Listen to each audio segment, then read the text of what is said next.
All right, so let's look at number 83.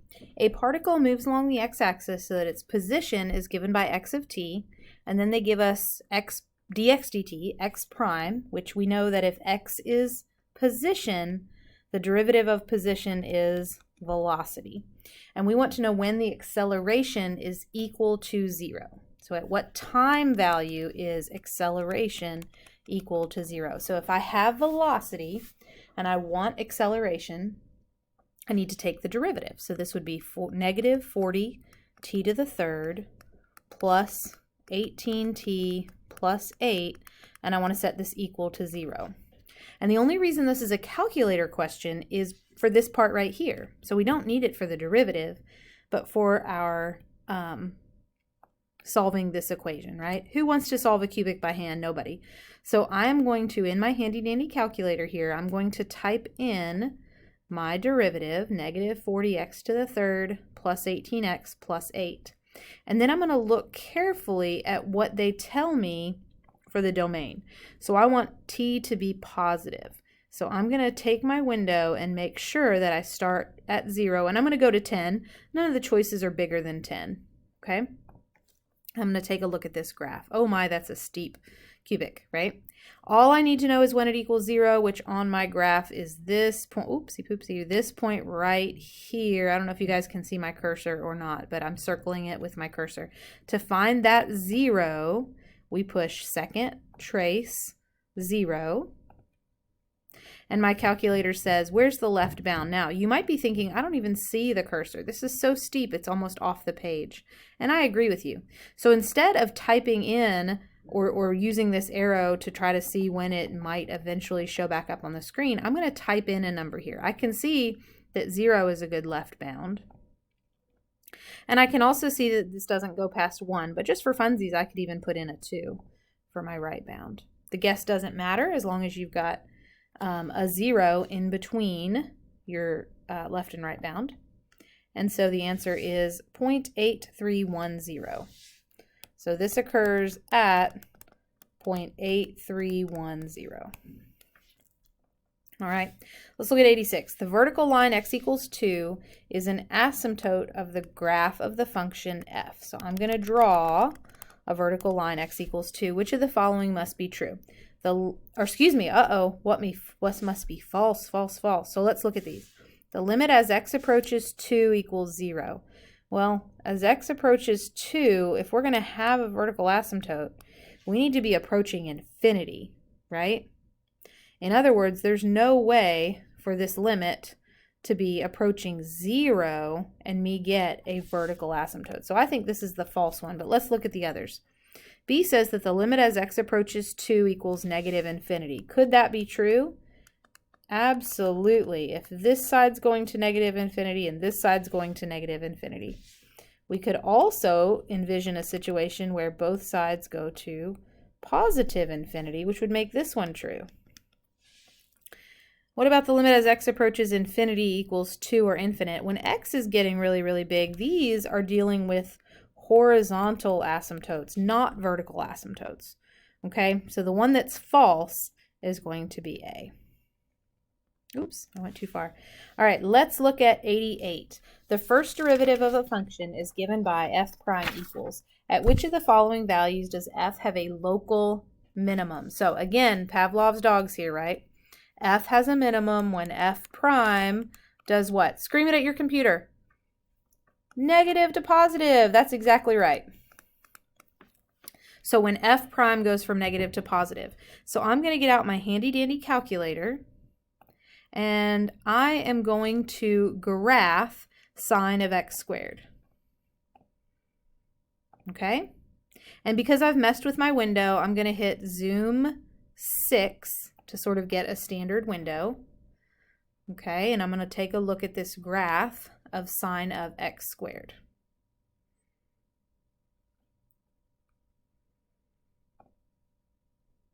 Uh-oh.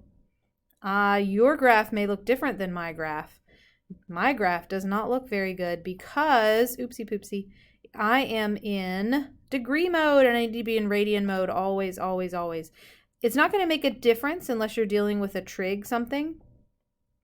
but you always, always, always need to be in radian mode. Okay, so I'm going to plug my computer in. Did you guys see my low battery warning? I am going to plug my computer in, and then I'm going to make sure that I am in radian mode, and I'm going to take a look at this graph again. Okay, so let's look at this graph. Oh my goodness gracious, that looks ridiculous, doesn't it? It doesn't look better, it looks worse. So I want to know where F has a minimum, which is where F prime goes from negative to positive. So there's actually a lot of places here where F prime goes from negative to positive. So look at my choices. The smallest one is 0, the biggest one is 2.5. So I'm going to change my window to go from 0 to about 3, just so that I'm only looking at my choices. And I can see here that F, this is a graph of F prime, it's a graph of F prime, it's a graph of F prime, does indeed go from negative to positive over here at the end. So I'm going to push second trace 0 to find that exact value. Okay, I can use my arrows for my left bound, or I can type in a value. And as long as I have a 0, an intersection of the x-axis, right, an x-intercept, on this interval where my two vertical blue lines are, my calculator will find it. So it looks like it happens at 2.5066. Okay, what if I asked you, just for funsies, to point out or ask this question: does F have a local maximum? Yes, right here. Right here when F prime goes from positive to negative. You guys are so good at graphs of F prime. All right. If the limit as x approaches a equals f of a, think about what that looks like. Okay. So if I have some f of a and the limit as x approaches a equals that, it just means that on both sides my function is approaching a, right? It means that my function is continuous. In fact, this is the definition of continuous, right? The limit has to exist, so the left and right have to be equal, and f of a has to equal that limit. Okay? All right, let's talk about this free response question. I'm actually going to throw out part C. If you tried it and you were a little confused, no worries. Particle moves along the x-axis so that velocity is given by v of t between 0 and 60. Find the acceleration at 2. Okay, acceleration is the derivative of velocity. So let's take the derivative. We get 3t squared minus 12t plus 9. Acceleration at 2 means I'm going to plug in 2. So I have 3 times 4 minus 12 times 2 plus 9, which equals -3. Some of you were asking me about Math 8. I think this is a good opportunity for me to show you what Math 8 is on your calculator. Math 8 is a way to find a derivative at a point. So Math 8, my calculator, I'm going to show you how it works, will tell me that the derivative of velocity at 2 is -3. It will not tell me that the derivative is -3t squared minus 12t plus 9. But it will tell me at a point only. Okay? So in your calculator, if you push Math 8, you're going to see this come up. You have to tell your calculator what your variable is, and then you have to give your calculator your equation that you want the derivative of. So I want the derivative of x cubed minus 6x squared plus 9x, and I want that derivative at x equals 2. And you might be thinking, wait, Miss Welsh, I thought it was exactly -3 and not -2.99999. And you're right, because you're smarter than your calculator. Your calculator does not know the derivative. Your calculator estimates the derivative by doing the average rate of change on a really tiny interval. And so sometimes your calculator will get some decimal places off, but certainly this would round to -3. All right. Determine the time intervals during which the particle is moving to the right when velocity is positive. So velocity is this right here, okay? And I want to know where it's positive. So I'm going to set velocity equal to 0. So the first thing I'm going to do is factor out a t, so that I have t squared minus 6t plus 9. And then this factors t minus 3, t minus 3. So that gives me 0 and 3, two different values, 0 and 3. All right, so now I'm going to plug in just like I would do if I were looking for a max or a min, right? We've already got the derivative of position here. It's velocity. They gave it to us. So I'm going to plug values into velocity. Less than 0 gives me a negative. Between 0 and 3 gives me positive. Bigger than 3, positive. How come we didn't change signs around 3? You might be wondering, because it's a double root. So where is velocity positive? That would be between 0 and 3 and between 3 and infinity. Or you might say between 0 and 3 and 3 to 60. Okay, so be careful. I'm not going to be very picky about that because technically it is to infinity, but this problem gave us a domain restriction of 60. Okay? All right, last question. This is a good one. You guys were very good at this when we did this in class. Determine whether a particle is speeding up or slowing down.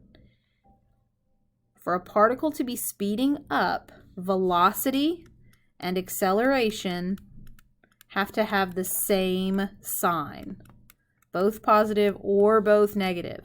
Slowing down, velocity and acceleration have opposite signs. Okay, one positive, one negative, one negative, one positive. Okay, so at t equals 4, velocity at 4 is positive. How do I know that? Well, I made a table up here, right? 4 is bigger than 3. I made this table. 4 falls into that, right?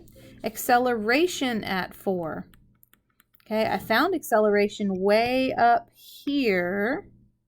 So I'm just going to plug 4 into that equation. So I have 3 times 4 squared minus 12 times 4 plus 9.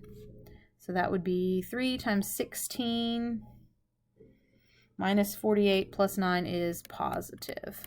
Okay? So because these are both positive, the particle is speeding up. Okay? All right, one last thing. I told you guys that your exam is going to have both a calculator and a non-calculator part. That was incorrect. There will actually be no calculator on your midterm exam.